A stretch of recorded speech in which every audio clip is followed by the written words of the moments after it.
Hola, bienvenidos. Comenzamos el dictado de la asignatura Electrónica 1 correspondiente a las carreras de Ingeniería Electrónica, Ingeniería Eléctrica, Ingeniería en Computación e Ingeniería Biomédica de la Facultad de Ciencias Exactas y Tecnologías de la Universidad Nacional de Tucumán. Y vamos a comenzar sin más trámite, porque ya nos conocimos por Meet en la primera clase sincrónica y hablamos del reglamento de la materia, etcétera, etcétera. Vamos a empezar con la primera bolilla. En este primer tema o esta primera unidad nos ponemos de acuerdo, hablamos de temas básicos y nos ponemos de acuerdo en el lenguaje que vamos a usar, para que cuando digamos distorsión todos sepamos exactamente a qué nos referimos. Entonces, por ejemplo, en el parcial vamos a decir calcule la salida sin distorsión y todos van a saber a qué nos referimos con distorsión. Y así sucesivamente. Entonces, una bolilla introductoria es una unidad introductoria donde vamos a tratar diversos temas. Lo primero que nos preguntamos es ¿qué es la electrónica? Y bueno, la electrónica se encuentra en nuestra vida diaria en forma de teléfono, receptores de radio, equipos de computación, equipos dijimos teléfonos, celulares, los infinitos aparatos electrodomésticos que hay en una casa, equipos para control y automatización industrial, etcétera, etcétera. La electrónica la vamos a definir como un campo de la ingeniería y de la física que se refiere al diseño y aplicación de dispositivos y circuitos electrónicos cuyo funcionamiento depende del flujo de electrones para la generación, transmisión, recepción o almacenamiento de la información.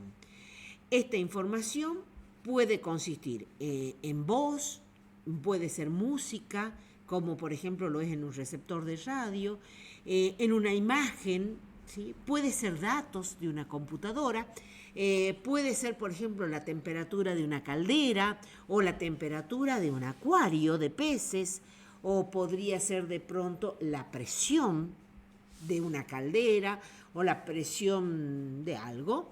Entonces, todo eso, cualquiera de estas cosas podría ser la información cuando hablamos de que la electrónica procesa esta información. La electrónica, entonces, como tal, tiene una enorme variedad de aplicaciones en la vida del hombre. Demos ejemplo, las telecomunicaciones, la computación, la medicina, la mecánica, etcétera, etcétera. Y obviamente se encuentra en nuestra vida diaria, como dijimos. La electrónica se ha convertido tanto en el estímulo como en una parte integral de crecimiento y desarrollo tecnológico actual, y ha participado y participa en gran parte de las transformaciones tecnológicas, científicas y culturales de la humanidad. Es más, podemos decir que actualmente el índice de crecimiento de electrónica de un país se lo toma como índice de crecimiento económico. O sea, que para estudiarlo a un país, a un determinado país y determinar, por ejemplo, cuál es el futuro de ese país, qué futuro de crecimiento tiene, lo que hacen es estudiar su desarrollo electrónico. ¿Por qué? Y bueno, porque la electrónica tiene la propiedad de poder impulsar la innovación, aumentar la productividad. Entonces, por ese mismo motivo, es como considerado como un índice de desarrollo. ¿Cuáles son los objetivos de nuestra asignatura? Vamos a introducirlos en el estudio, análisis y síntesis de circuitos electrónicos lineales y su modelizado. O sea, en esta asignatura solamente vamos a ver circuitos lineales.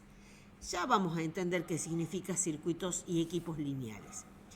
Lograr competencias en análisis, cálculo, diseño y armado de circuitos que usan dispositivos electrónicos básicos en una aplicación concreta. Efectivamente, solamente vamos a ver 3 tipos de dispositivos, que son los diodos, los amplificadores operacionales y los transistores. El contenido de esta materia es teórico-práctica, o sea, es científico-tecnológico, es fuertemente formativo, con un equilibrado componente informativo respecto a los avances tecnológicos de actualidad. Cada vez que se plantea la materia, y esto lo hemos discutido muchas veces en la cátedra, nos planteamos qué es lo que tenemos que enseñar cuando enseñamos electrónica. Enseñamos, por ejemplo, a usar tal componente y de pronto siempre llegamos a la misma respuesta, que no podemos enseñarle en sí componente. Por eso decimos que es científico, tecnológico, formativo, con una equilibrada componente informativa respecto a los avances tecnológicos. ¿Sí? Porque decimos, no le podemos usar tal tipo de componente, porque posiblemente cuando ustedes se reciban, ese componente ya no existe, no se fabrique o ya no esté de moda, ya no se lo use. Porque la electrónica tiene avances demasiado rápidos, muy rápidos, en periodos de tiempos muy cortos se vuelve obsoleto tal o cual cosa. Sin embargo, ¿qué es lo que no cambia? El concepto. Entonces, en esta materia enseñamos conceptos. Ese concepto cambia el componente, pero el concepto que usa ese componente sigue siendo exactamente el mismo. Entonces, el objetivo es que el estudiante adquiera capacidades y destrezas para utilizar, identificar, caracterizar y modelar los dispositivos electrónicos básicos en distintas aplicaciones. Identificar y caracterizar aplicaciones lineales y unas pocas no lineales. Analizar, diseñar, implementar e interconectar circuitos electrónicos básicos. Realizar ensayos de laboratorio para identificar y medir los parámetros característicos de circuitos.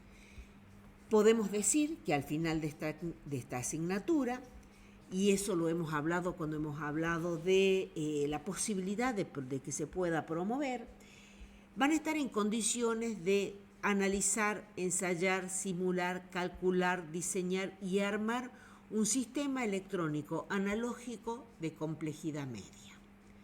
¿Sí? Y ese es ni más ni menos el último trabajo práctico, el que se llama trabajo práctico integrador, que es con el cual aprueban la materia. Y vamos a pasar a ver la historia de la electrónica. A ver, tenemos que conocer cómo se origina todo esto.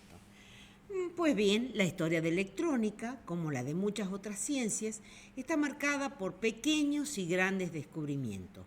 Algunos de estos son fortuitos y otros son fruto de mentes visionarias de investigadores y científicos. La era de la electrónica, podemos decir, comienza con la invención del primer dispositivo amplificador, el triodo de vacío, en 1904. A este invento, o sea, por el señor Fleming, que la inventa en 1904. A este invento, o a esta invención, la va a seguir el desarrollo del diodo de punto de contacto sólido en 1906, por parte de un gran científico que era Picard, y entre 1907 y 1927 se desarrollan los primeros circuitos de radio que utilizaban diodos y triodos. En 1920, el señor Armstrong hace el desarrollo del receptor superheterodino. En 1925, se desarrolla la demostración de la televisión y el dispositivo efecto de campo de Lilienfeld. Y por último, en 1933, Armstrong, que logra la modulación en frecuencia, lo que se llama la FM, el desarrollo de FM. En 1940 se llega a la invención del radar y por fin, en 1947, y por eso está marcado con otro color, los señores Bardeen, Britten y Shockley hacen la invención del transistor de silicio en los laboratorios de la compañía Bell de teléfono. La mayor parte de las tecnologías electrónicas avanzadas que existen en la actualidad tienen sus bases en este invento. Tal es el caso de la microelectrónica moderna, que ha podido evolucionar gracias a esta invención y con el paso de los años a partir de los semiconductores, Esta revolución fue seguida por la primera demostración de la televisión en color en 1950. En 1952 se inventa el transistor unipolar de efecto de campo por Schottky. En 1956 los laboratorios Bell desarrollan el transistor de disparo PNPN. También se le llama tiristor o el RSC, rectificador controlado de silicio. Y con esto se da inicio a la electrónica de potencia. Hasta este momento, digamos, solamente se usaba electrónica con bajos niveles de potencia, para bajos amperes, para niveles de corrientes muy pequeñas, del orden de los miliamperes. Sin embargo, con este invento se puede empezar a trabajar en la electrónica industrial. En 1958 se logra el desarrollo del primer circuito integrado. En forma simultánea lo descubren Jack Kilby para la compañía Texas Instruments y los investigadores Naos y Moore para Fairchild Semiconductor. Esto marca el inicio de una nueva fase de la revolución de la microelectrónica. Por eso también lo tenemos a este año 1958 en otro color. En 1968 se inventa, o sea, 10 años después, el primer microprocesador, el 4004 de Intel. En 1972, el procesador ya de 8 bits de Intel, y ya estamos hablando de la era de la computadora. Se empiezan a construir las computadoras, las pequeñas, ya había computadoras, ¿no es cierto?, pero eran grandes, pero a partir del 68 y con los primeros microprocesadores, empieza a haber la computadora más pequeña. En 1995, ya el circuito integrado de memoria de Gigabyte de Intel, y bueno, el desarrollo de los circuitos integrados continúa en la actualidad como un esfuerzo para alcanzar circuitos integrados con una mayor densidad de integración y una menor disipación de potencia. ¿A qué me refiero? A que la carrera está en poder aumentar la densidad de componentes que hay en un centímetro cuadrado. Esa es la carrera. En la actualidad estamos ya en la era de los circuitos integrados a ultra gran escala, o sea, ULSI, que contiene más de 10 a la 9 componentes en un centímetro cuadrado. Pasemos a hablar de los sistemas electrónicos.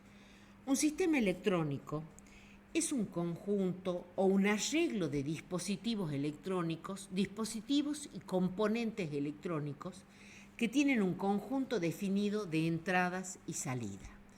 Mediante el uso de dispositivos, el sistema toma la información de señales de entrada, realiza operaciones con estas señales.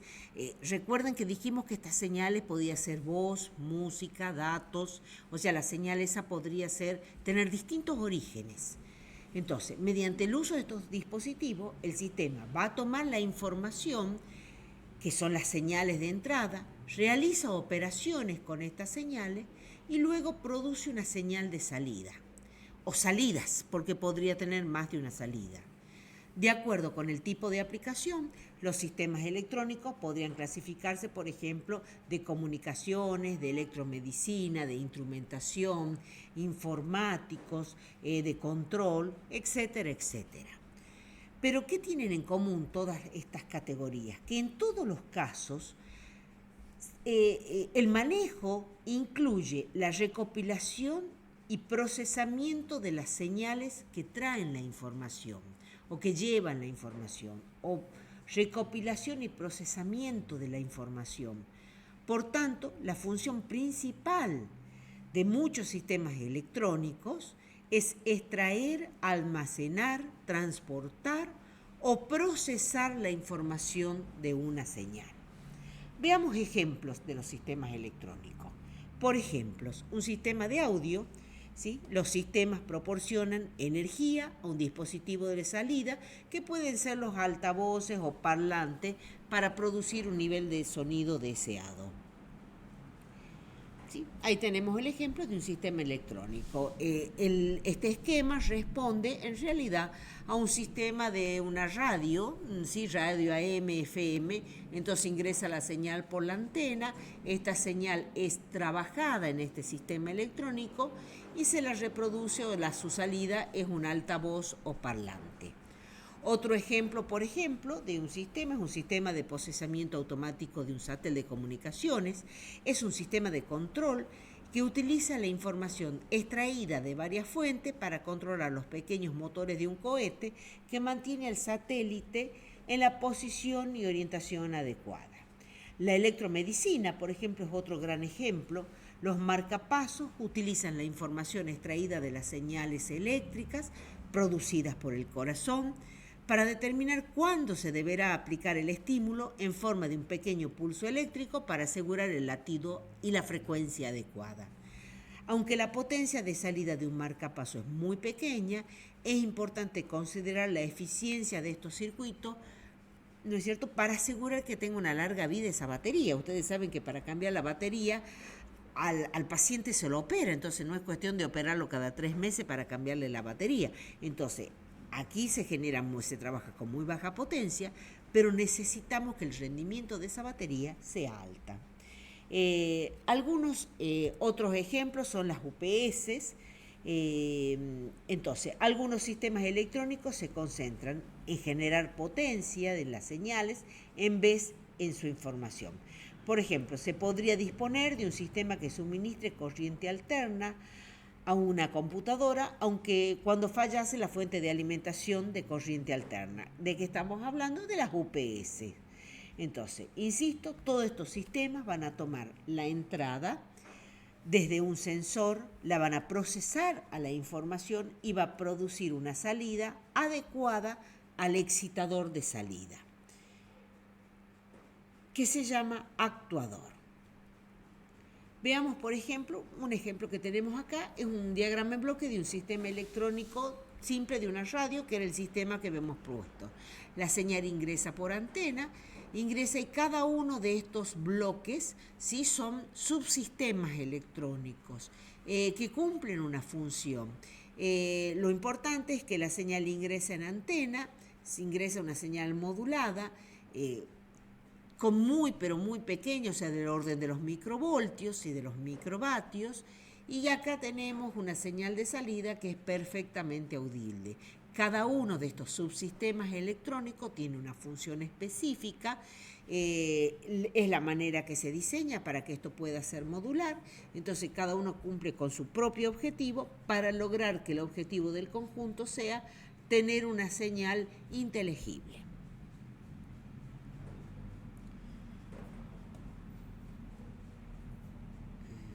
Bien, estos bloques funcionales, ¿sí?, o subsistemas pueden ser, por ejemplo, amplificadores, mezcladores, filtros, conformadores de onda, funciones de lógica analógica o lógica digital, fuentes de alimentación, conversores, etcétera, etcétera. Bien, y si vuelvo a pensar un minutito en estos sistemas electrónicos, la señal dentro del sistema electrónico siempre es una señal eléctrica, pero sin embargo las señales de la naturaleza no son eléctricas. ¿Cuáles son las señales de la naturaleza? Y bueno, por ejemplo, la presión, la temperatura, no tiene una naturaleza eléctrica. Por lo tanto, normalmente vamos a tener que convertir estas señales que no son eléctricas a señales eléctricas para poder trabajarlas en un sistema electrónico. ¿Quiénes son los encargados de hacer esto? Pues muy bien, los transductores. Entonces, vamos a decir que un transductor es un dispositivo capaz de transformar o convertir un determinado tipo de energía en otro diferente tipo de energía a la salida. Le ingresa, insisto, un tipo de energía y le sale otro tipo diferente de energía. Las señales entonces van a poder obtenerse de la medición de variables físicas tales, insisto, como temperatura, presión, distancia, nivel de líquido. Y las salidas pueden utilizarse para provocar variaciones de otras variables físicas, como por ejemplo indicadores, audio, calentadores. Existen básicamente dos tipos de transductores, los sensores y los actuadores, pero en general les decimos transductores. Y veamos, acá tenemos transductores conocidos. Por ejemplo, la estufa convierte energía eléctrica en calor. Un micrófono convierte mediante una placa, convierte las ondas de aire que presionan una placa en energía eléctrica para que esa señal pueda ser, por ejemplo, amplificada.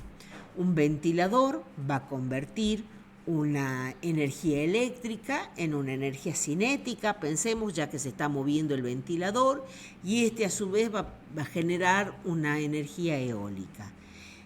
Un lector de temperatura, un termómetro, entonces la temperatura, o sea, el calor, la temperatura se va a convertir en una energía eléctrica, lo cual va a producir una lectura en este termómetro.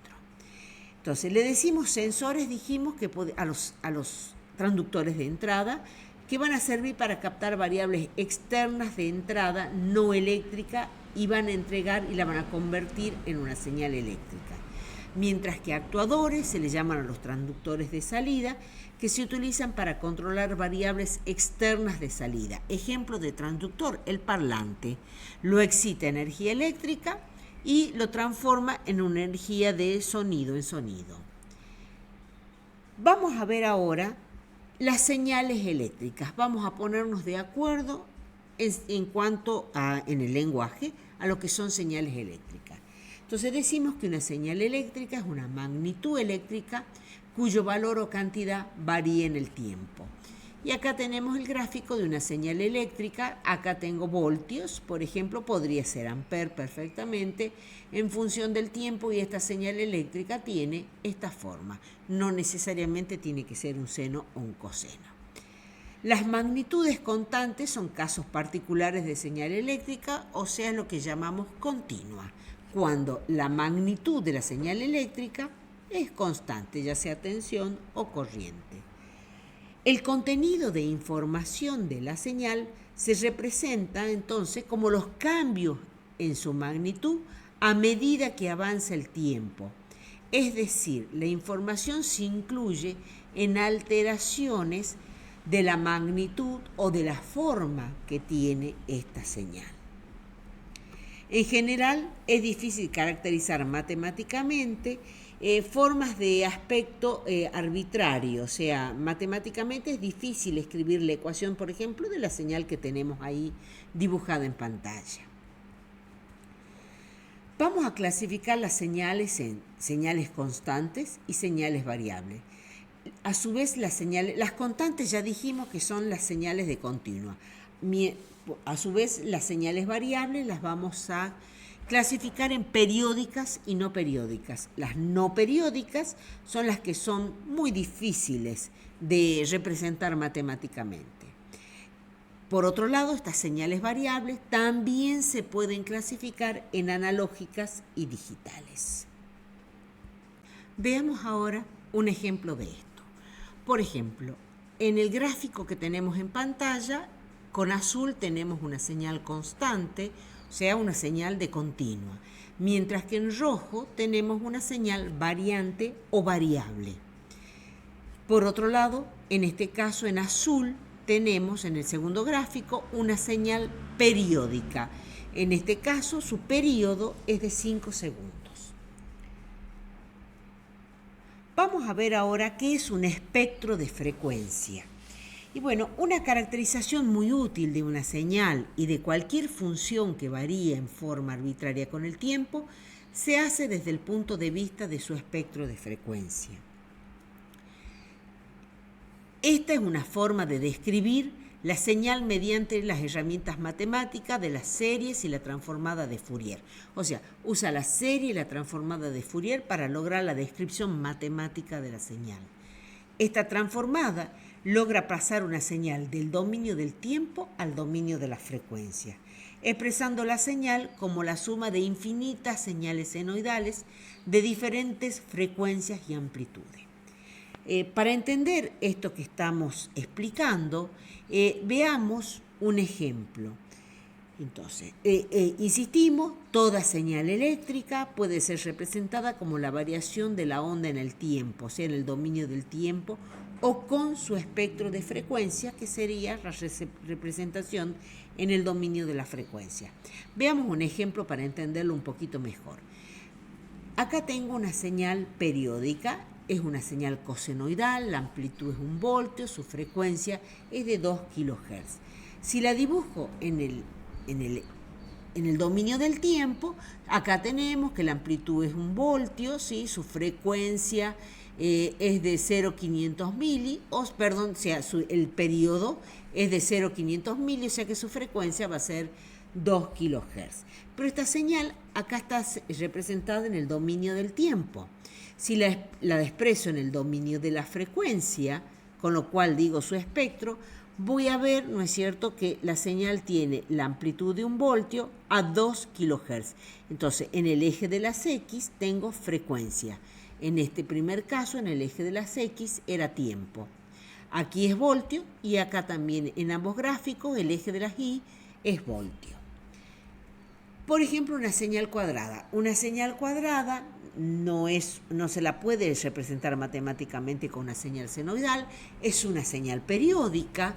En este caso es una señal cuadrada cuya amplitud es de más o menos 5 voltios y cuya frecuencia fundamental es de 2 kHz. O sea que se repite cada 500 mili. Si la dibujo en el dominio del tiempo, tiene esta forma.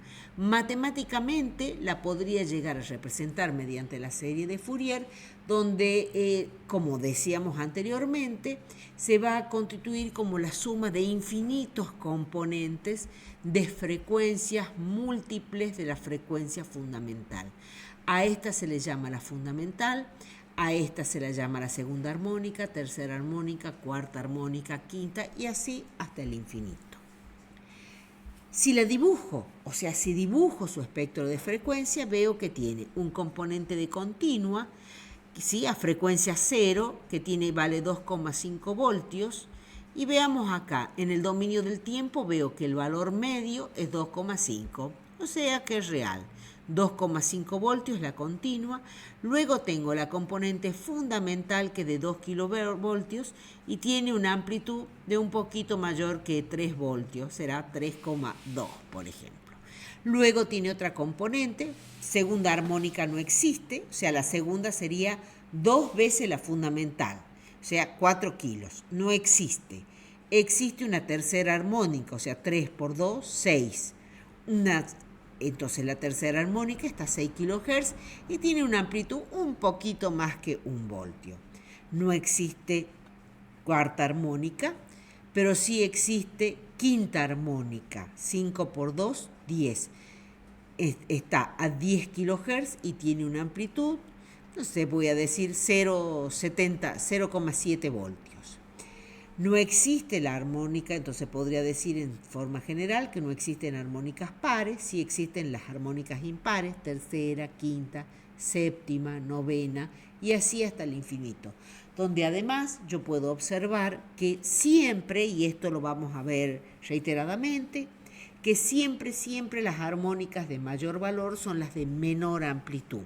Por lo tanto, no necesariamente uno trabaja con todas las armónicas porque va a haber armónicas cuya amplitud hace que sea despreciable. Uno se concentra en lo que tiene en el pedazo del espectro que tiene que lleva, por ejemplo, más del 95% de la energía. Uno elige el porcentaje según el error con el que quiera trabajar. Entonces toma criterios como decir, considero la armónica que tiene una potencia inferior al 1% de la potencia de la fundamental. Por ejemplo, existen esos criterios para poder despreciar luego las armónicas de orden superior. Entonces, acá acabamos de ver que las series de Fourier me va a permitir pasar del dominio del tiempo al dominio de la frecuencia. Esto del dominio del tiempo es lo que veo con un osciloscopio y al dominio de la frecuencia lo voy a ver en el laboratorio con un analizador de espectro. O bien, en los osciloscopios digitales está lo que se llama FFT, el botoncito que dice FFT, que es transformada rápida de Fourier. Entonces, si elijo el botón o presiono el botón FFT, voy a poder ver en pantalla del osciloscopio lo que tenemos acá.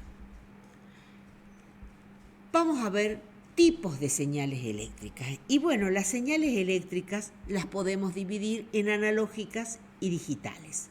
Las señales analógicas son las que tienen un intervalo continuo de amplitudes, en el transcurso del tiempo. O sea que tienen infinitos valores de amplitud, ¿sí? Y pasan de un valor a otro pasando por infinitos valores. Las señales analógicas vienen dadas en magnitudes físicas en los circuitos e interpretan tal cual les llega, como puede ser la tensión, corriente o potencia.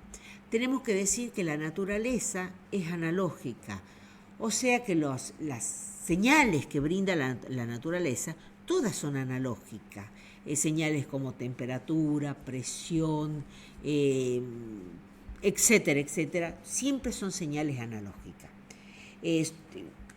Entonces, vamos a tener que todo esto que percibimos con el sentido van a ser señales analógicas.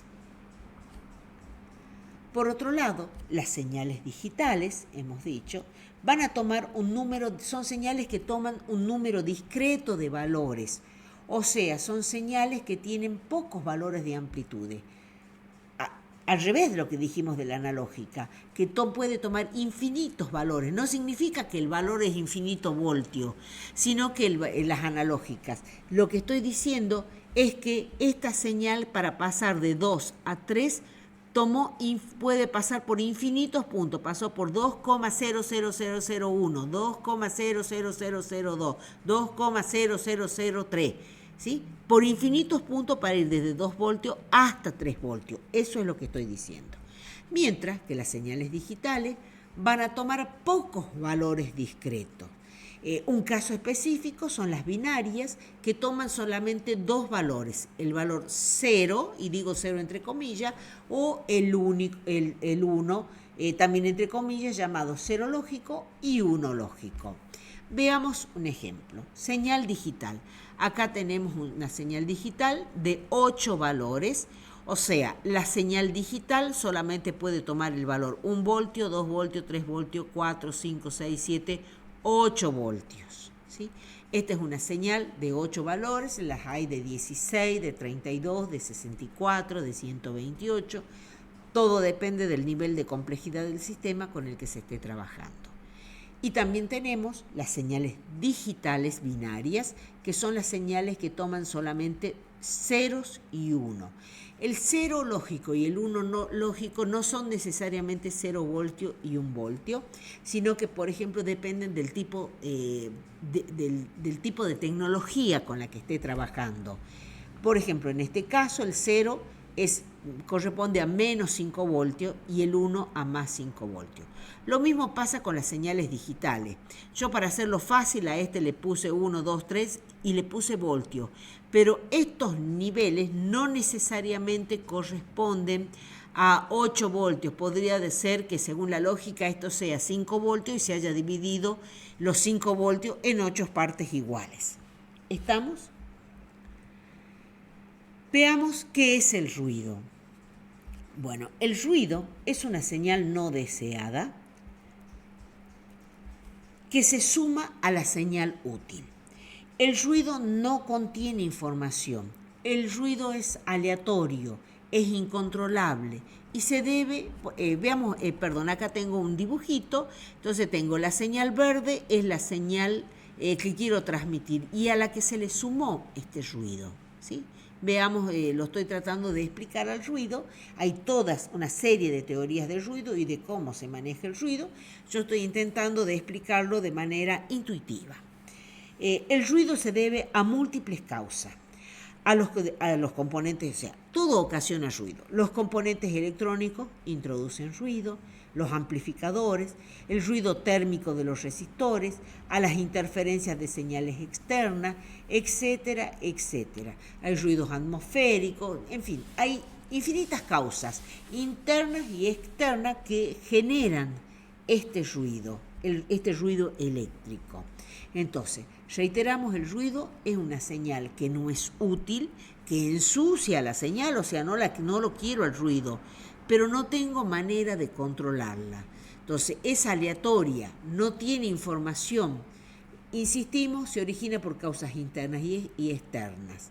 Entonces, no la puedo controlar, no sé cuánto vale y es imposible eliminar totalmente el ruido, ya que los componentes electrónicos no son perfectos.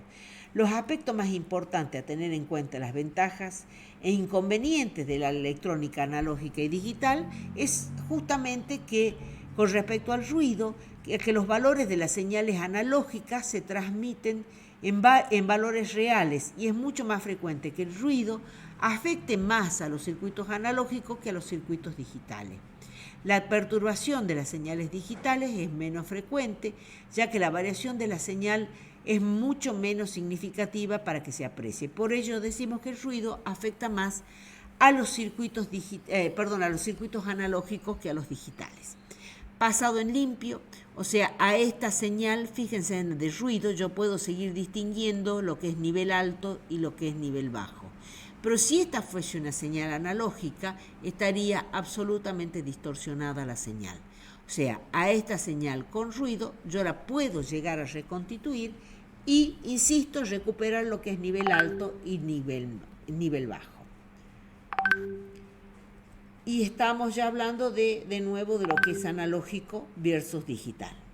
Entonces, esta es una señal analógica con ruido y acá tenemos una señal digital con ruido donde queda palpable lo que acabamos de hablar, de que aquí yo podría volver a recuperar, tal vez con recortadores de tensión, de nivel y luego amplificar, podría llegar a eliminar el ruido y volver a tener la señal original de manera sencilla. Sin embargo, la señal analógica, haga lo que le haga, nunca voy a poder volver a recuperar esta señal. Por eso decimos que el ruido afecta más a las señales analógicas que a las señales digitales. Bueno, pasemos ahora a ver qué son las especificaciones de los sistemas electrónicos. Un sistema electrónico, por lo común, se diseña para que realice ciertas funciones u operaciones. El desempeño de un sistema electrónico se especifica o se evalúa en función de la tensión, de la corriente, de las impedancias de entrada y de salida, de la potencia, del tiempo, de la frecuencia con la que va a trabajar, o sea, frecuencias de entrada y frecuencias de salida, y la salida todo esto en la salida del sistema y también en la entrada, o sea, máximas tensiones de entrada, máxima tensión de salida o máximas corrientes, potencia que requiere el equipo, con potencia de consumo, etcétera, etcétera. Los parámetros de desempeño incluyen las especificaciones también de las respuestas transitorias, de la distorsión, de la frecuencia y especificaciones de continua y de pequeña señal. Entonces, vamos a tener distintos tipos de especificaciones para poder describir un equipo. Entonces, volvemos a reiterar, ¿no es cierto?, que lo vamos a especificar según potencia, distorsión, serían las principales, frecuencia o ancho de banda y las especificaciones de continua. Pasemos a ver las especificaciones de distorsión. Con frecuencia, una señal se distorsiona mientras pasa por las diferentes etapas del sistema electrónico, o sea, de las diferentes etapas de los subsistemas electrónicos. La distorsión puede aportar diversas apariencias y, o sea, fundamentalmente distorsiona la forma de onda de la señal de entrada. Por ejemplo, en este caso, la señal del gráfico que tenemos en pantalla, la señal de entrada era una señal senoidal y la salida vemos que es una seno con las puntas recortadas. A este recorte se le llama recorte de fuente normalmente y es un tipo de distorsión. Esto va a significar que ya la señal, supongamos que esta era un seno o un coseno, no sé, de frecuencia, por ejemplo, de 1 kHz, ya no es, por ejemplo, 2 voltios, para describirla matemáticamente, 2 por el seno de 2 pi 1000t, sino que ahora va a tener infinitas, van a aparecer señales armónicas a causa de esta distorsión, porque la expresión matemática por serie de Fourier para describir esta señal va a ser la suma de infinitas componentes armónicas de la frecuencia fundamental, que sería 1 kHz.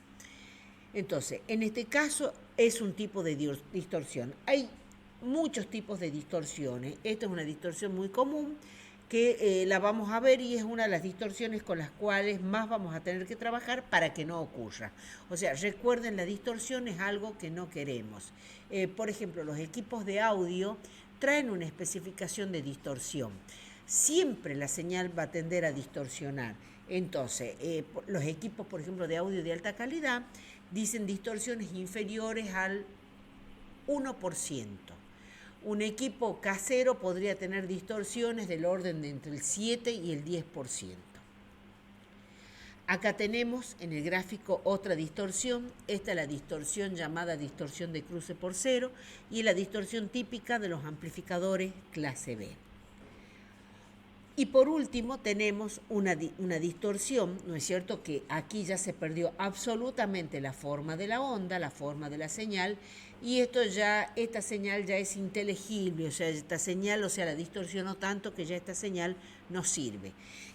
Hay distintos tipos de distorsiones. Hay distorsiones de amplitud, distorsiones de frecuencia y distorsiones de fase.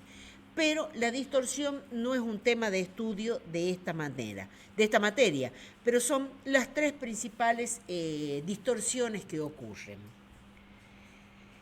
Otra especificación muy importante es la especificación de frecuencia, la frecuencia de trabajo.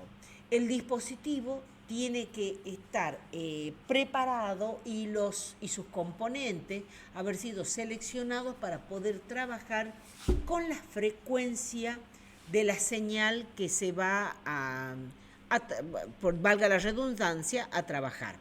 Por ejemplo, si yo quiero armar un equipo de audio, va a trabajar con frecuencias de audio, o sea, frecuencias bajas, posiblemente entre los 100 Hz hasta los 15 o 20 kHz. Pero si voy a trabajar con un equipo, por ejemplo, transmisor de FM, y bueno, seguramente voy a trabajar con frecuencias del orden superior a las décimas de megahertz, no sé, del orden de los 90 megas, 100 megahertz, y obviamente el dispositivo activo que esté trabajando tiene que estar preparado para trabajar con esa frecuencia. Específicamente nos interesa el intervalo de frecuencias útiles con la que debe de trabajar. Yo acabo de dar un ejemplo cuando dije el equipo de audio. El equipo de audio necesita trabajar en forma sin distorsión entre los 100 Hz y los, por ejemplo, 20 kHz. Entonces, esa va a ser el intervalo de trabajo de las frecuencias útiles que se necesitan, por ejemplo, amplificar, que se necesitan poner a la salida. En la gráfica que tenemos en pantalla mostramos un gráfico típico de lo que es para un sistema. En este podemos observar que para frecuencias menores que FL y mayores que FH, la salida va a aparecer atenuada, no va a amplificar, el eje vertical es ganancia. Entonces, para estos valores, o podría ser tensión perfectamente. Entonces, para frecuencias menores que FL y mayores que FH, la salida sale atenuada, mientras que para los valores comprendidos entre FL y FH, que son los llamados puntos de media potencia, la salida permanece prácticamente constante. El intervalo de frecuencias entre FL y FH se le conoce con el nombre de ancho de banda. Por lo tanto, decimos que ancho de banda es igual a F high menos F low. O sea, frecuencia superior menos frecuencia inferior de banda. Obviamente, la zona de trabajo es la zona denominada banda de paso o ancho de banda. O sea, el ancho de banda va a definir la banda de paso. Y es la frecuencia en la que este sistema va a trabajar de manera apropiada. Pasemos a ver cómo se hace el diseño de un sistema electrónico. Un ingeniero debe poseer las habilidades necesarias para analizar, sintetizar y diseñar sistemas. Un diseño transforma las especificaciones de algo particular en un sistema de circuitos que satisfacen esas especificaciones. Y digo sistema de circuitos, pero también podría ser en un sistema de bloques, ¿sí? Para armar este sistema, o sea, una cantidad de subsistemas electrónicos que van a conformar el sistema electrónico que han definido esas especificaciones. En el trabajo real de diseño se sigue una jerarquía que comienza con el sistema y termina con el diseño del circuito. Entonces, tenemos acá en diagramas en bloque una recomendación, ¿sí? Con respecto a cómo trabajar, y dice que debemos empezar, ¿no es cierto?, con la descripción de este sistema. El primer paso entonces sería desarrollar las especificaciones detalladas del sistema. Estas incluyen generalmente elementos tales como el tamaño, el peso, la forma, el consumo de energía, o sea, si voy a disponer de energía de 220 o voy a disponer de una batería de auto de 12 voltios o una batería de camión que tiene otro amperaje distinto, o voy a disponer, no sé, de una batería de 9 voltios o de 2 pilas AA o AAA. Entonces, el tipo de fuente, el tipo de fuente de energía que se debe utilizar, el costo aceptable del sistema, o sea, el costo es muy importante. O sea, por ejemplo, si voy a hacer un equipo de audio, ¿va a ser el equipo de audio para el Teatro San Martín o es el equipo de audio que voy a usar acá en mi casa de manera casera?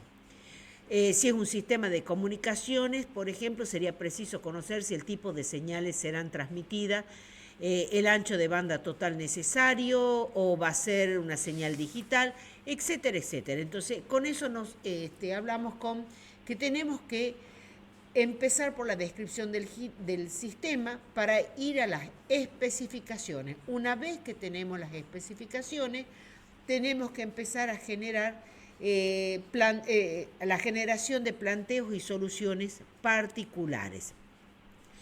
Este proceso de diseño es un proceso iterativo, entonces una vez que hemos generado los planteos tendrás que ir a ver si se cumplen las especificaciones, y se compara con las especificaciones y se vuelve a generar planteos, hasta que llega un diseño del sistema por diagrama de bloque. Entonces, a medida que se va progresando un diseño, puede ser necesario retroceder al paso de especificaciones a fin de refinar estas especificaciones, ya que pueden surgir cuestiones durante el proceso de diseño que no se pudieron prever o anticipar al comienzo. Una vez determinados los requisitos del sistema, se considerarán todas las aproximaciones que se puedan dar para resolver este problema. En este caso es muy importante la creatividad, la que se desarrolla con la práctica y con la experiencia. También se puede aprender estudiando las soluciones que otros han ideado después de haber abordado problemas difíciles que requieren creatividad para su resolución. Una vez solucionadas varias aproximaciones válidas, se van a crear al menos un posible diagrama de bloque para cada una. Suele ser necesario realizar un análisis matemático para desarrollar ecuaciones de diseño adecuadas para el circuito especificado. Para ello se ilustrarán técnicas de análisis para los circuitos electrónicos a lo largo de esta asignatura. Una vez que tenemos el diseño del circuito, ¿sí?, o la integración del circuito, lo primero que se hace no es armar, es simular. Si la simulación es la correcta, si la simulación no funciona bien, se vuelve al diseño del circuito y se hacen los ajustes. Y una vez que la simulación es la correcta, se pasa al armado, prueba y verificación del producto. Con respecto al diseño del circuito, es muy importante, lo fundamental, vamos a decir, ya a la entrada, es producir la documentación precisa y completa. Entonces, para el diseño del circuito se debe afrontar el problema de diseñar el circuito, y le estamos llamando circuito a ese subsistema electrónico, o sea, a cada uno, al bloque específico. Entonces, se debe afrontar el problema de diseñar circuitos que cumplan las especificaciones de los bloques funcionales o subsistemas que han sido detallados durante el sistema de diseño. El proceso de diseño interno para cada bloque es similar al diseño, al proceso que hemos hecho para diseñar el sistema completo. Entonces, empezamos con las especificaciones, luego se elige la configuración del circuito. Una vez que hemos elegido la configuración, se va a elegir el componente. Una vez que está elegido el componente, se lo simula, o sea, si ya se ha elegido el componente, se hace el diseño del circuito en sí, se simula. Si la simulación es la correcta, se procede a armar y se prueba.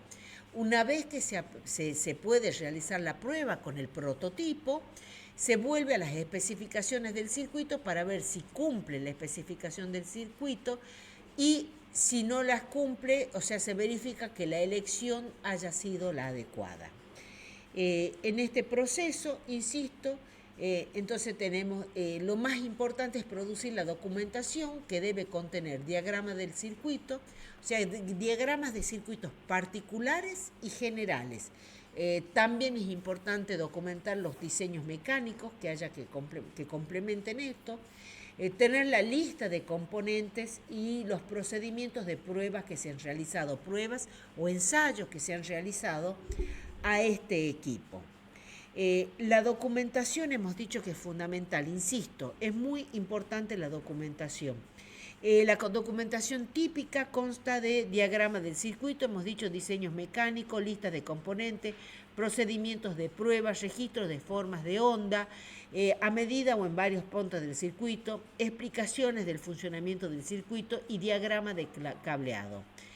El trabajo en un bloque concreto de un sistema puede estar distribuido a lo largo de muchos meses con largas interrupciones entre las diversas actividades.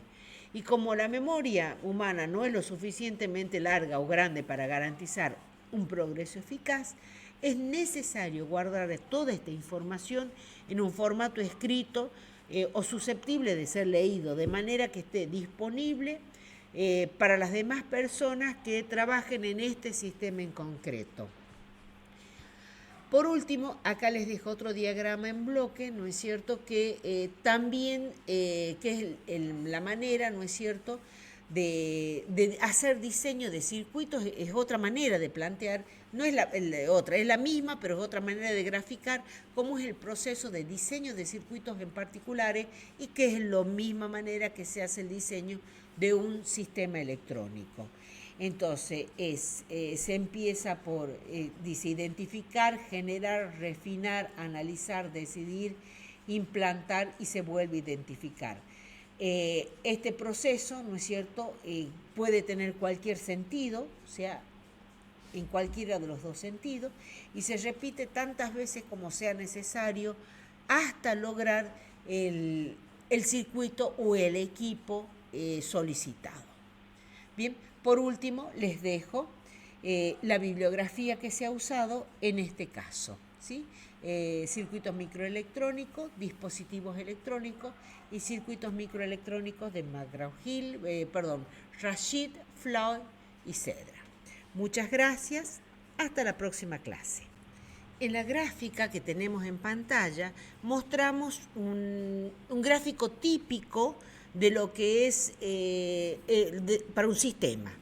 En este podemos observar que para frecuencias menores que FL y mayores que FH, la salida va a aparecer atenuada, no va a amplificar, el eje vertical es ganancia.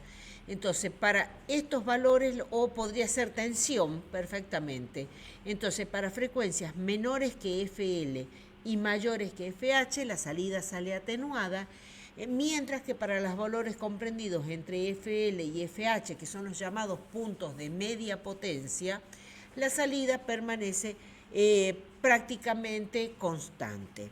El intervalo de frecuencias entre FL y FH se le conoce con el nombre de ancho de banda.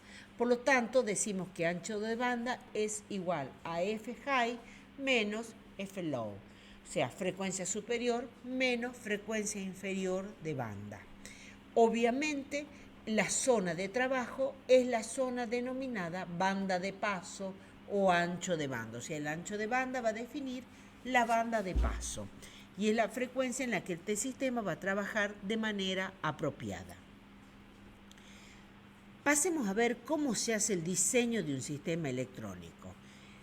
Un ingeniero debe poseer las habilidades necesarias para analizar, sintetizar y diseñar sistemas. Un diseño transforma las especificaciones de algo particular en un sistema de circuitos que satisfacen esas especificaciones.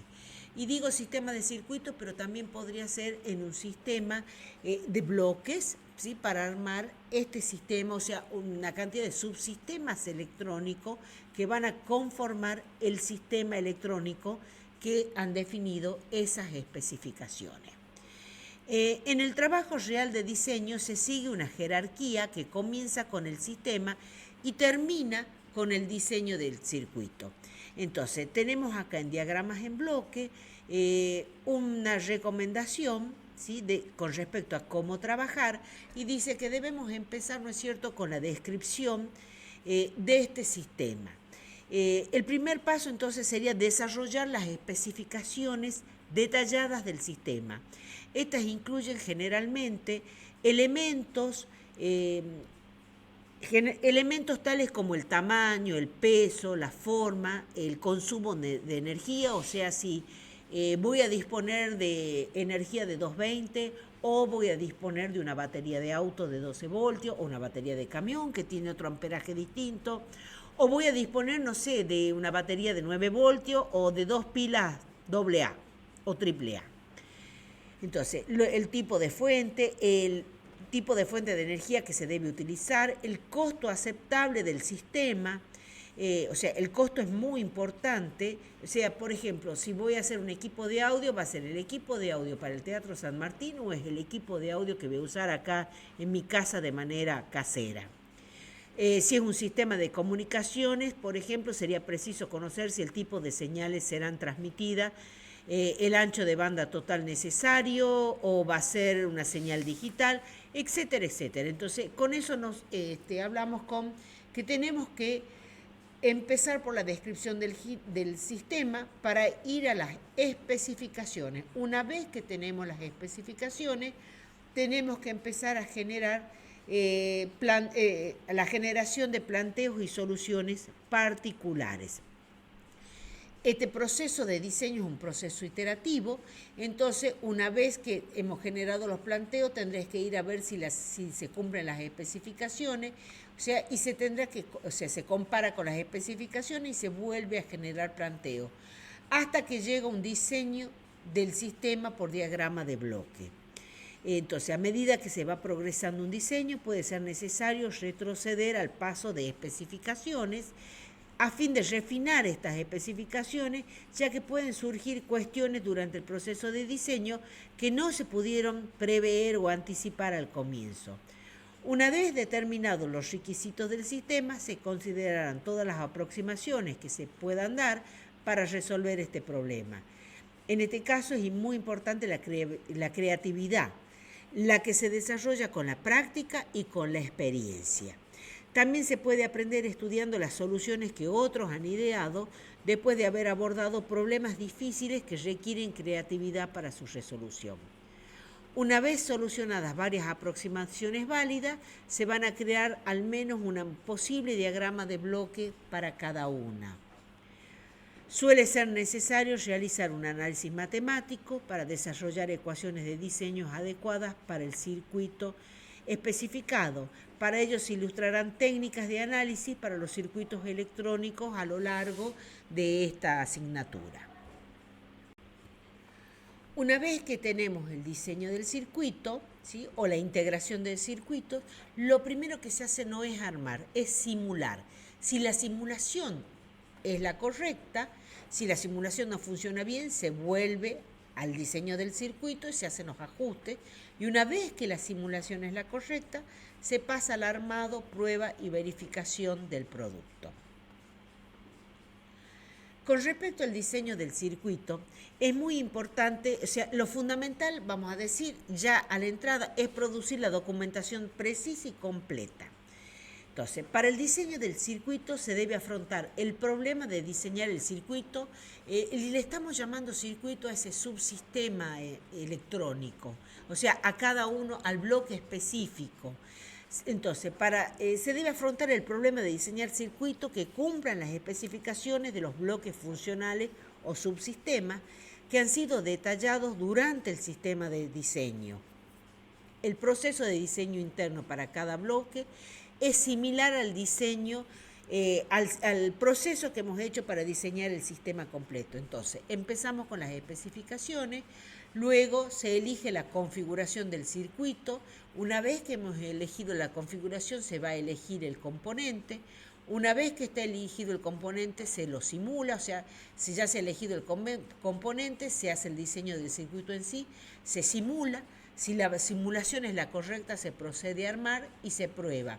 Una vez que se puede realizar la prueba con el prototipo, se vuelve a las especificaciones del circuito para ver si cumple la especificación del circuito, y si no las cumple, o sea, se verifica que la elección haya sido la adecuada.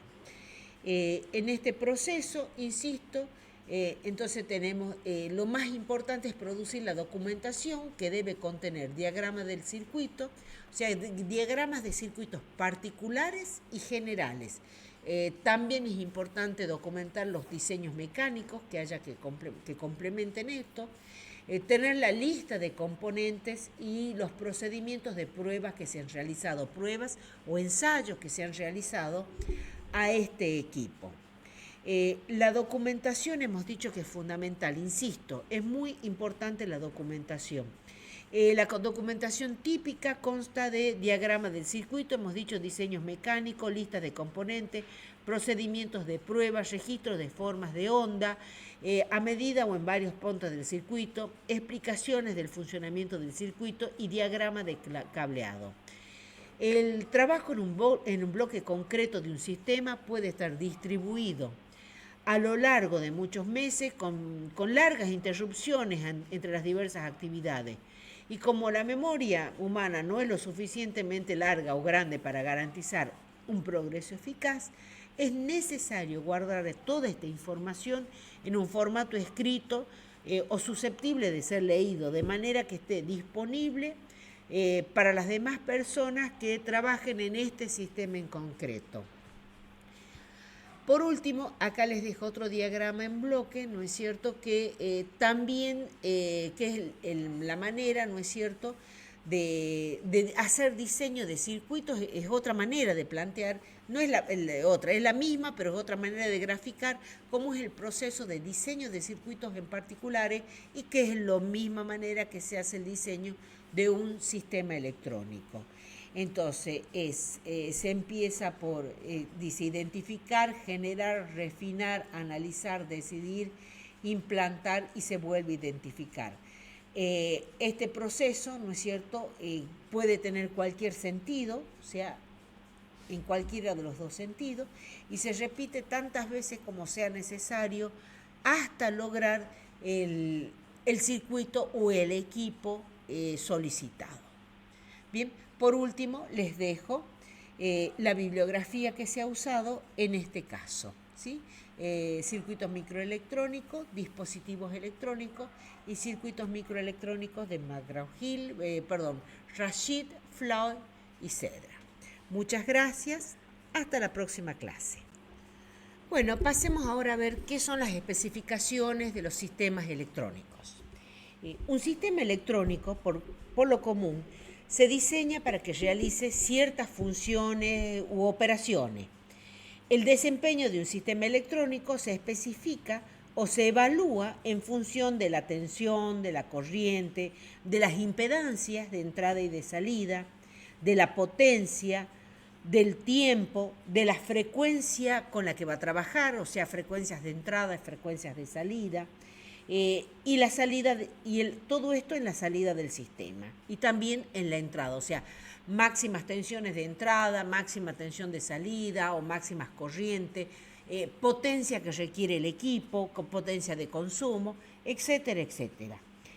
Los parámetros de desempeño incluyen las especificaciones también de las respuestas transitorias, de la distorsión, de la frecuencia y especificaciones de continua y de pequeña señal. Entonces, vamos a tener distintos tipos de especificaciones para poder describir un equipo. Entonces, volvemos a reiterar, ¿no es cierto?, que lo vamos a especificar según potencia, distorsión, serían las principales, frecuencia o ancho de banda y las especificaciones de continua. Pasemos a ver las especificaciones de distorsión. Con frecuencia, una señal se distorsiona mientras pasa por las diferentes etapas del sistema electrónico, o sea, de las diferentes etapas de los subsistemas electrónicos. La distorsión puede aportar diversas apariencias y, o sea, fundamentalmente distorsiona la forma de onda de la señal de entrada. Por ejemplo, en este caso, la señal del gráfico que tenemos en pantalla, la señal de entrada era una señal senoidal y la salida vemos que es una seno con las puntas recortadas. A este recorte se le llama recorte de fuente normalmente y es un tipo de distorsión. Esto va a significar que ya la señal, supongamos que esta era un seno o un coseno, no sé, de frecuencia, por ejemplo, de 1 kHz, ya no es, por ejemplo, 2 voltios, para describirla matemáticamente, 2 por el seno de 2π1000t, sino que ahora va a tener infinitas, van a aparecer señales armónicas a causa de esta distorsión, porque la expresión matemática por serie de Fourier para describir esta señal va a ser la suma de infinitas componentes armónicas de la frecuencia fundamental, que sería 1 kHz.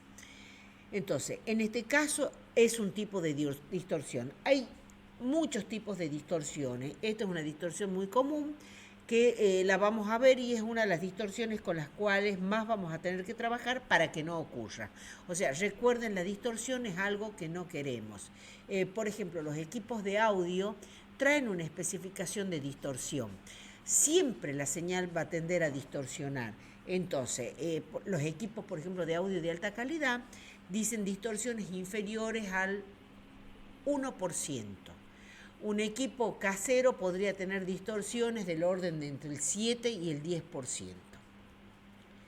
Acá tenemos en el gráfico otra distorsión. Esta es la distorsión llamada distorsión de cruce por cero y la distorsión típica de los amplificadores clase B.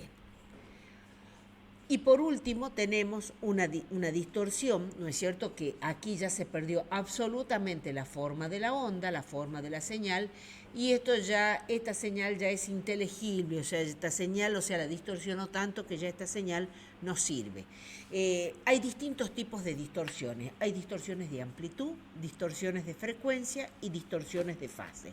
Pero la distorsión no es un tema de estudio de esta materia, pero son las tres principales distorsiones que ocurren. Otra especificación muy importante es la especificación de frecuencia, las frecuencias de trabajo. El dispositivo tiene que estar preparado y sus componentes haber sido seleccionados para poder trabajar con la frecuencia de la señal que se va valga la redundancia, a trabajar.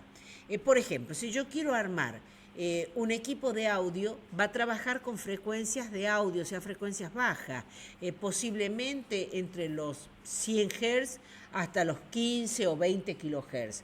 Pero si voy a trabajar con un equipo, por ejemplo, transmisor de FM, y bueno, seguramente voy a trabajar con frecuencia del orden superior a las décimas de megahertz, no sé, del orden de los 90 megas, 100 megahertz, y obviamente el dispositivo activo que esté trabajando tiene que estar preparado para trabajar con esa frecuencia. Específicamente nos interesa el intervalo de frecuencias útiles con la que debe de trabajar. Yo acabo de dar un ejemplo cuando dije el equipo de audio. El equipo de audio necesita trabajar en forma sin distorsión entre los 100 Hz y los, por ejemplo, 20 kHz. Entonces, esa va a ser el intervalo de trabajo de las frecuencias útiles que se necesitan, por ejemplo, amplificar, que se necesitan poner a la salida. Entonces, la especificación de frecuencia es una especificación muy importante. Veamos ahora un ejemplo de esto. Por ejemplo, en el gráfico que tenemos en pantalla, con azul tenemos una señal constante, o sea, una señal de continua, mientras que en rojo tenemos una señal variante o variable. Por otro lado, en este caso en azul, tenemos en el segundo gráfico una señal periódica. En este caso, su periodo es de 5 segundos. Vamos a ver ahora qué es un espectro de frecuencia. Y bueno, una caracterización muy útil de una señal y de cualquier función que varíe en forma arbitraria con el tiempo se hace desde el punto de vista de su espectro de frecuencia. Esta es una forma de describir la señal mediante las herramientas matemáticas de las series y la transformada de Fourier. O sea, usa la serie y la transformada de Fourier para lograr la descripción matemática de la señal. Esta transformada logra pasar una señal del dominio del tiempo al dominio de la frecuencia, expresando la señal como la suma de infinitas señales senoidales de diferentes frecuencias y amplitudes. Para entender esto que estamos explicando, veamos un ejemplo. Entonces, insistimos, toda señal eléctrica puede ser representada como la variación de la onda en el tiempo, o sea, en el dominio del tiempo, o con su espectro de frecuencia, que sería la representación en el dominio de la frecuencia. Veamos un ejemplo para entenderlo un poquito mejor. Acá tengo una señal periódica, es una señal cosenoidal, la amplitud es 1 voltio, su frecuencia es de 2 kHz. Si la dibujo en el dominio del tiempo, acá tenemos que la amplitud es 1 voltio, ¿sí? Su frecuencia es de 0,500 mili, el periodo es de 0,500 mili, o sea que su frecuencia va a ser 2 kHz. Pero esta señal acá está representada en el dominio del tiempo. Si la expreso en el dominio de la frecuencia, con lo cual digo su espectro, voy a ver, ¿no es cierto?, que la señal tiene la amplitud de 1 voltio a 2 kHz. Entonces, en el eje de las X tengo frecuencia. En este primer caso, en el eje de las X era tiempo. Aquí es voltio y acá también en ambos gráficos el eje de las Y es voltio. Por ejemplo, una señal cuadrada. Una señal cuadrada no se la puede representar matemáticamente con una señal senoidal, es una señal periódica. En este caso es una señal cuadrada cuya amplitud es de más o menos 5 voltios y cuya frecuencia fundamental es de 2 kHz. O sea que se repite cada 500 mili. Si la dibujo en el dominio del tiempo, tiene esta forma. Matemáticamente la podría llegar a representar mediante la serie de Fourier, donde, como decíamos anteriormente, se va a constituir como la suma de infinitos componentes de frecuencias múltiples de la frecuencia fundamental. A esta se le llama la fundamental. A esta se la llama la segunda armónica, tercera armónica, cuarta armónica, quinta y así hasta el infinito. Si la dibujo, o sea, si dibujo su espectro de frecuencia, veo que tiene un componente de continua, ¿sí?, a frecuencia 0, que vale 2,5 voltios. Y veamos acá, en el dominio del tiempo veo que el valor medio es 2,5, o sea que es real. 2,5 voltios la continua, luego tengo la componente fundamental que es de 2 kilovoltios y tiene una amplitud de un poquito mayor que 3 voltios, será 3,2 por ejemplo.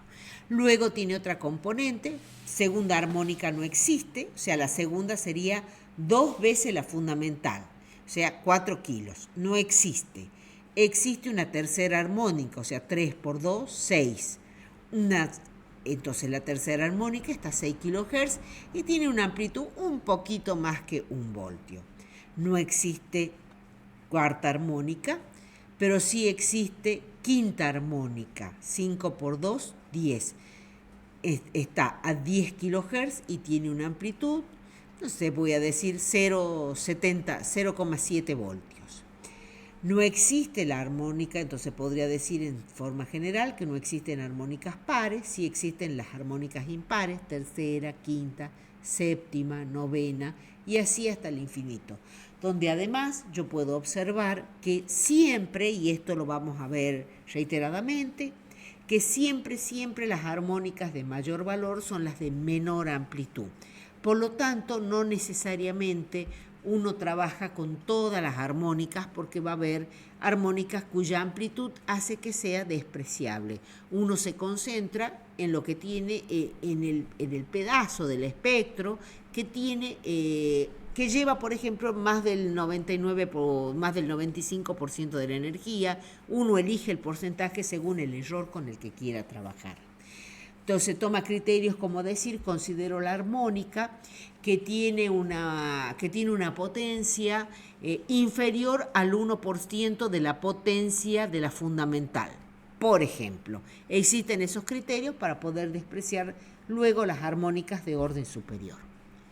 Entonces, acá acabamos de ver que las series de Fourier me va a permitir pasar del dominio del tiempo al dominio de la frecuencia.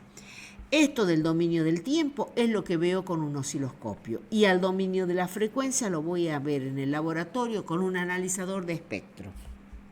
O bien, en los osciloscopios digitales está lo que se llama FFT, el botoncito que dice FFT, que es transformada rápida de Fourier. Entonces, si elijo el botón o presiono el botón FFT, voy a poder ver en pantalla del osciloscopio lo que tenemos acá.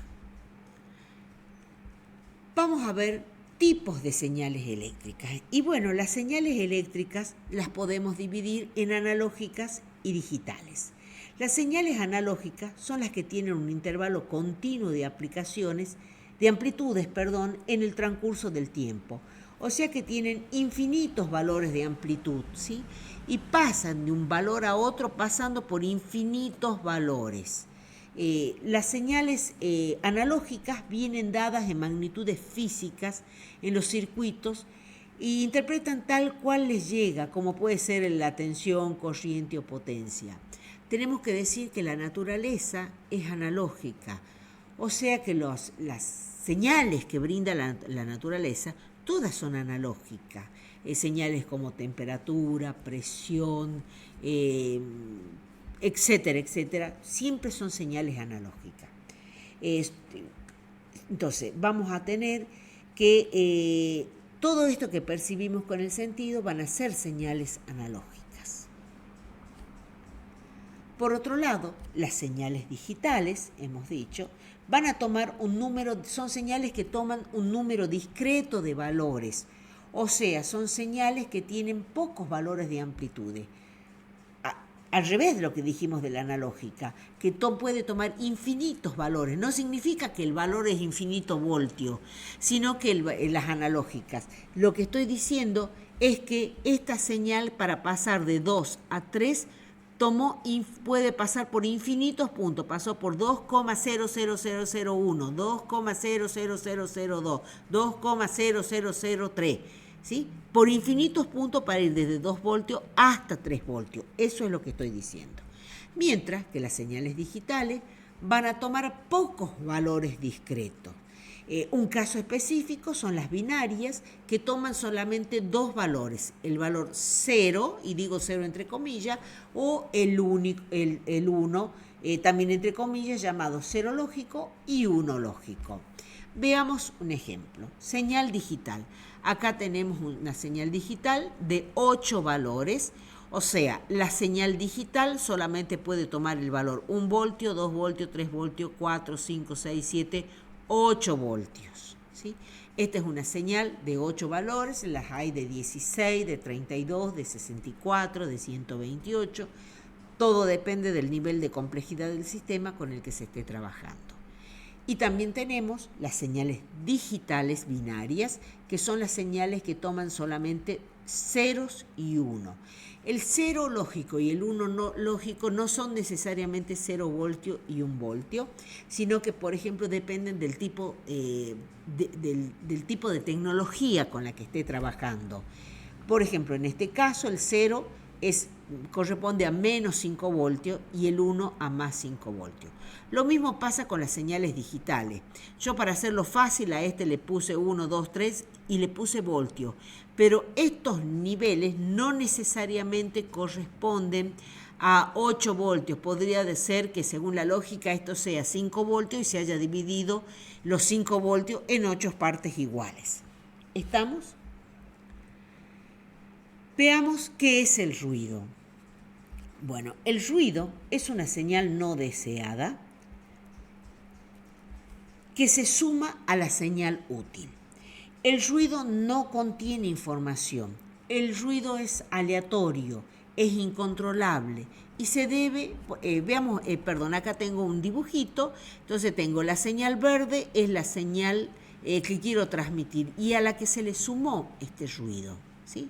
Veamos, lo estoy tratando de explicar al ruido.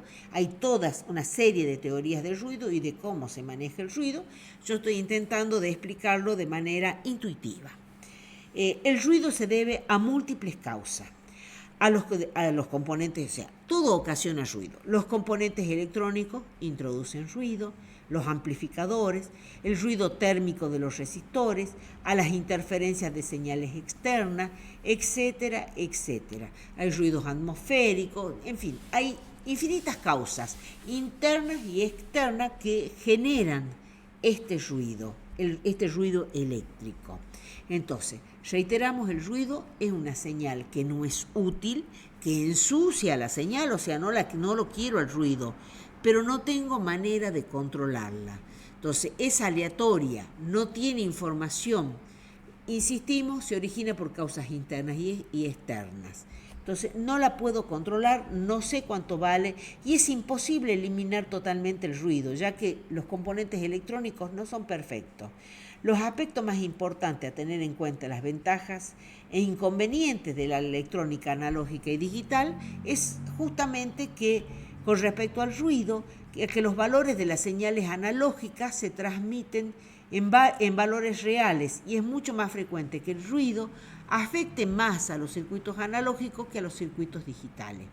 La perturbación de las señales digitales es menos frecuente, ya que la variación de la señal es mucho menos significativa para que se aprecie. Por ello decimos que el ruido afecta más a los circuitos analógicos que a los digitales. Pasado en limpio, o sea, a esta señal, fíjense en el ruido, yo puedo seguir distinguiendo lo que es nivel alto y lo que es nivel bajo. Pero si esta fuese una señal analógica, estaría absolutamente distorsionada la señal. O sea, a esta señal con ruido yo la puedo llegar a reconstituir y, insisto, recuperar lo que es nivel alto y nivel bajo. Y estamos ya hablando de nuevo de lo que es analógico versus digital. Entonces, esta es una señal analógica con ruido y acá tenemos una señal digital con ruido donde queda palpable lo que acabamos de hablar, de que aquí yo podría volver a recuperar, tal vez con recortadores de tensión, de nivel y luego amplificar, podría llegar a eliminar el ruido y volver a tener la señal original de manera sencilla. Sin embargo, la señal analógica, haga lo que le haga, nunca voy a poder volver a recuperar esta señal. Por eso decimos que el ruido afecta más a las señales analógicas que a las señales digitales. Bien, y si vuelvo a pensar un minutito en estos sistemas electrónicos, la señal dentro del sistema electrónico siempre es una señal eléctrica, pero sin embargo las señales de la naturaleza no son eléctricas. ¿Cuáles son las señales de la naturaleza? Y bueno, por ejemplo, la presión, la temperatura, no tiene una naturaleza eléctrica. Por lo tanto, normalmente vamos a tener que convertir estas señales que no son eléctricas a señales eléctricas para poder trabajarlas en un sistema electrónico. ¿Quiénes son los encargados de hacer esto? Pues muy bien, los transductores. Entonces, vamos a decir que un transductor es un dispositivo capaz de transformar o convertir un determinado tipo de energía en otro diferente tipo de energía a la salida. Le ingresa, insisto, un tipo de energía y le sale otro tipo diferente de energía. Las señales entonces van a poder obtenerse de la medición de variables físicas tales, insisto, como temperatura, presión, distancia, nivel de líquido. Y las salidas pueden utilizarse para provocar variaciones de otras variables físicas, como por ejemplo indicadores, audio, calentadores. Existen básicamente dos tipos de transductores, los sensores y los actuadores, pero en general les decimos transductores. Y veamos, acá tenemos transductores conocidos. Por ejemplo, la estufa convierte energía eléctrica en calor. Un micrófono convierte mediante una placa, convierte las ondas de aire que presionan una placa en energía eléctrica para que esa señal pueda ser, por ejemplo, amplificada. Un ventilador va a convertir una energía eléctrica en una energía cinética, pensemos, ya que se está moviendo el ventilador, y a su vez va a generar una energía eólica. Un lector de temperatura, un termómetro, entonces la temperatura, o sea, el calor, la temperatura se va a convertir en una energía eléctrica, lo cual va a producir una lectura en este termómetro. Entonces, le decimos sensores, dijimos que a los transductores de entrada, que van a servir para captar variables externas de entrada no eléctrica y van a entregar y la van a convertir en una señal eléctrica.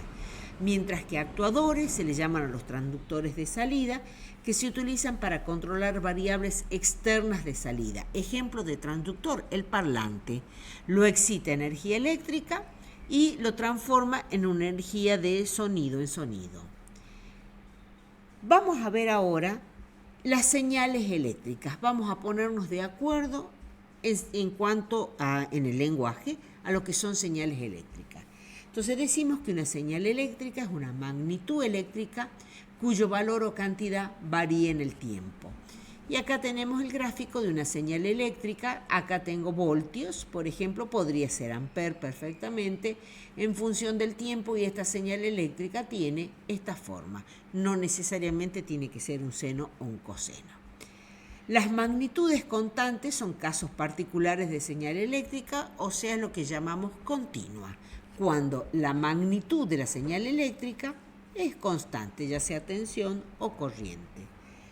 El contenido de información de la señal se representa entonces como los cambios en su magnitud a medida que avanza el tiempo.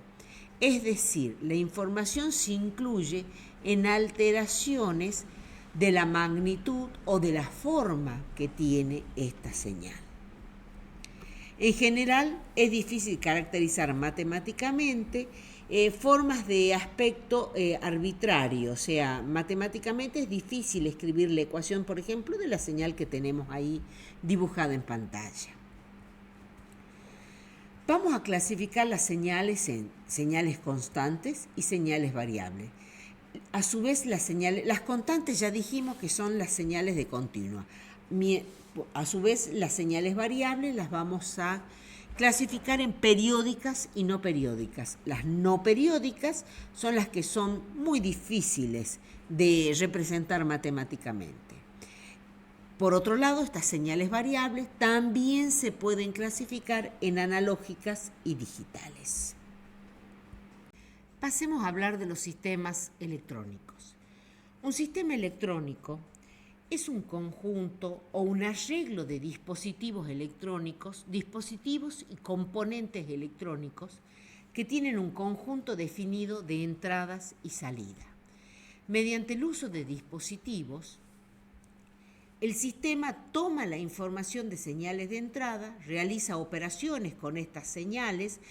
Recuerden que dijimos que estas señales podía ser voz, música, datos, o sea, la señal esa podría tener distintos orígenes. Entonces, mediante el uso de estos dispositivos, el sistema va a tomar la información, que son las señales de entrada, realiza operaciones con estas señales y luego produce una señal de salida. O salidas, porque podría tener más de una salida. De acuerdo con el tipo de aplicación, los sistemas electrónicos podrían clasificarse, por ejemplo, de comunicaciones, de electromedicina, de instrumentación, informáticos, de control, etcétera, etcétera. Pero ¿qué tienen en común todas estas categorías? Que en todos los casos el manejo incluye la recopilación y procesamiento de las señales que traen la información o que llevan la información, o recopilación y procesamiento de la información. Por tanto, la función principal de muchos sistemas electrónicos es extraer, almacenar, transportar o procesar la información de una señal. Veamos ejemplos de los sistemas electrónicos. Por ejemplo, un sistema de audio, ¿sí? Los sistemas proporcionan energía a un dispositivo de salida, que pueden ser los altavoces o parlantes, para producir un nivel de sonido deseado. ¿Sí? Ahí tenemos el ejemplo de un sistema electrónico. Este esquema responde en realidad a un sistema de una radio, ¿sí? Radio AM, FM, entonces ingresa la señal por la antena, esta señal es trabajada en este sistema electrónico y se la reproduce, o su salida es un altavoz o parlante. Otro ejemplo, por ejemplo, de un sistema es un sistema de procesamiento automático de un satélite de comunicaciones. Es un sistema de control que utiliza la información extraída de varias fuentes para controlar los pequeños motores de un cohete que mantiene al satélite en la posición y orientación adecuada. La electromedicina, por ejemplo, es otro gran ejemplo. Los marcapasos utilizan la información extraída de las señales eléctricas producidas por el corazón para determinar cuándo se deberá aplicar el estímulo en forma de un pequeño pulso eléctrico para asegurar el latido y la frecuencia adecuada. Aunque la potencia de salida de un marcapaso es muy pequeña, es importante considerar la eficiencia de estos circuitos, ¿no es cierto?, para asegurar que tenga una larga vida esa batería. Ustedes saben que para cambiar la batería al paciente se lo opera, entonces no es cuestión de operarlo cada 3 meses para cambiarle la batería. Entonces, aquí se trabaja con muy baja potencia, pero necesitamos que el rendimiento de esa batería sea alta. Algunos otros ejemplos son las UPS. Entonces, algunos sistemas electrónicos se concentran en generar potencia de las señales en vez en su información. Por ejemplo, se podría disponer de un sistema que suministre corriente alterna a una computadora, aunque cuando fallase la fuente de alimentación de corriente alterna. ¿De qué estamos hablando? De las UPS. Entonces, insisto, todos estos sistemas van a tomar la entrada desde un sensor, la van a procesar a la información y va a producir una salida adecuada al excitador de salida, que se llama actuador. Veamos, por ejemplo, un ejemplo que tenemos acá es un diagrama en bloque de un sistema electrónico simple de una radio, que era el sistema que vemos puesto. La señal ingresa por antena, ingresa, y cada uno de estos bloques, ¿sí?, son subsistemas electrónicos que cumplen una función. Lo importante es que la señal ingresa en antena, ingresa una señal modulada, con pero muy pequeño, o sea, del orden de los microvoltios y de los microvatios, y acá tenemos una señal de salida que es perfectamente audible. Cada uno de estos subsistemas electrónicos tiene una función específica, es la manera que se diseña para que esto pueda ser modular, entonces cada uno cumple con su propio objetivo para lograr que el objetivo del conjunto sea tener una señal inteligible.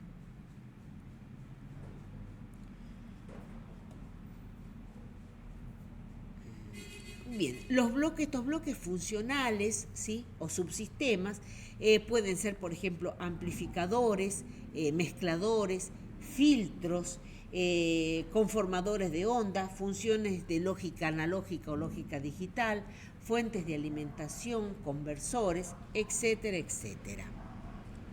Y vamos a ver qué son los transductores. Entonces, hemos dicho que un sistema electrónico debe comunicarse con dispositivos de entrada y de salida. Acabamos de ver, la señal ingresa por una antena, por algo llamado antena, y sale por algo llamado parlante. Y vamos a pasar a ver la historia de la electrónica. A ver, tenemos que conocer cómo se origina todo esto. Pues bien, la historia de la electrónica, como la de muchas otras ciencias, está marcada por pequeños y grandes descubrimientos. Algunos de estos son fortuitos y otros son fruto de mentes visionarias de investigadores y científicos. La era de la electrónica, podemos decir, comienza con la invención del primer dispositivo amplificador, el triodo de vacío, en 1904. A este invento, o sea, por el señor Fleming, que la inventa en 1904. A este invento, o a esta invención, la va a seguir el desarrollo del diodo de punto de contacto sólido en 1906, por parte de un gran científico que era Picard, y entre 1907 y 1927 se desarrollan los primeros circuitos de radio que utilizaban diodos y triodos. En 1920, el señor Armstrong hace el desarrollo del receptor superheterodino. En 1925 se desarrolla la demostración de la televisión y el dispositivo efecto de campo de Lilienfeld. Y por último, en 1933, Armstrong, que logra la modulación en frecuencia, lo que se llama la FM, el desarrollo de FM. En 1940 se llega a la invención del radar y por fin, en 1947, y por eso está marcado con otro color, los señores Bardeen, Britten y Shockley hacen la invención del transistor de silicio en los laboratorios de la compañía Bell de teléfono. La mayor parte de las tecnologías electrónicas avanzadas que existen en la actualidad tienen sus bases en este invento. Tal es el caso de la microelectrónica moderna, que ha podido evolucionar gracias a esta invención y con el paso de los años a partir de los semiconductores. Esta revolución fue seguida por la primera demostración de la televisión en color en 1950. En 1952 se inventa el transistor unipolar de efecto de campo por Shockley. En 1956 los laboratorios Bell desarrollan el transistor de disparo PNPN. También se le llama tiristor o el RSC, rectificador controlado de silicio, y con esto se da inicio a la electrónica de potencia.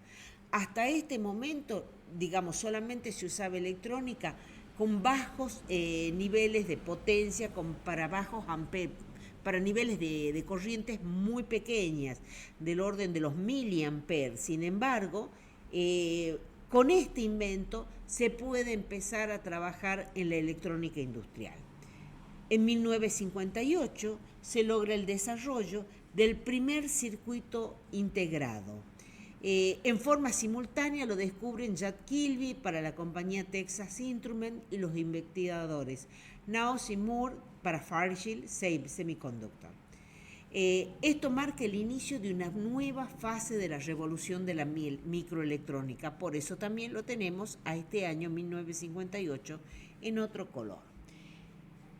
En 1968 se inventa, o sea, 10 años después, el primer microprocesador, el 4004 de Intel. En 1972, el procesador ya de 8 bits de Intel, y ya estamos hablando de la era de la computadora. Se empiezan a construir las computadoras, las pequeñas, ya había computadoras, ¿no es cierto? Pero eran grandes, pero a partir del 68 y con los primeros microprocesadores empieza a ver la computadora más pequeña. En 1995 ya el circuito integrado de memoria de Gigabyte de Intel, y bueno, el desarrollo de los circuitos integrados continúa en la actualidad como un esfuerzo para alcanzar circuitos integrados con una mayor densidad de integración y una menor disipación de potencia. ¿A qué me refiero? A que la carrera está en poder aumentar la densidad de componentes que hay en un centímetro cuadrado. Esa es la carrera. En la actualidad los circuitos, estamos ya en la era de los circuitos integrados a ultra gran escala, o sea, ULSI, que contiene más de 10 a la 9 componentes en un centímetro cuadrado.